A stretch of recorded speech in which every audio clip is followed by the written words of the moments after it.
Jubilee hills ఎలక్షన్స్లో ప్రచారం చేస్తూ ఉన్నారు. ఎలా అనిపిస్తుంది అన్న? ముందుగా మీ న్యూస్ వాళ్ళకు శుభాకాంక్షలు తెలియజేశాను. ఇక్కడ ప్రచారంలో ముందంజలో కారు పార్టీ ఉన్నది. సునీత గోపీనాథ్ గారు గెలవబోతున్నారు.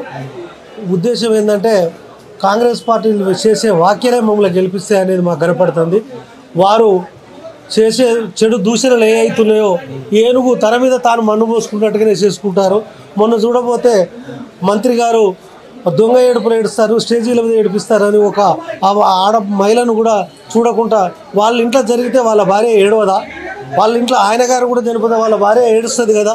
ఏడవకుండా చూడకుంటుంటారా? ఆడవాళ్ళ బాధ తెలియనట్టుగా చేసి అట్లా మైనస్లో ఉన్నారు. నిన్నటికి నిన్న మన క్యాండిడేట్ అయినట్టు వాళ్ళు ఇక్కడ ఎవరిని తిరగని, ఏ గల్లీలో తిరగని అను, ఈ బస్సు నాది ఇది నాది అన్నది. ఇది రావణ పట్టణం. ఇది ఈ పట్టణంలో పువ్వులు అమ్ముకుంటోడు ఉంటాడు, కట్టెలు అమ్ముకుంటోడు ఉంటాడు, రకరకాల వాళ్ళు ఉంటాడు. ప్రతి వాడు ప్రతి పని చేసుకొని బతుకుతాడు. ఏ ఒక్కరి కోసం ఇది ఈ పట్టణం లేదు. ఇతర రాష్ట్రాల నుంచి కూడా వచ్చి ఉన్నారు. మరి ఆ రాష్ట్రాల వాళ్ళని కూడా ఎలా కొడతాను? నువ్వు అంతరవుడివా అంతకుండవా అని అడుగుతున్నారు ప్రజలు. దానికోసమే మేము మెజార్టీతో, అధిక మెజార్టీతో గెలవబోతాం. Car party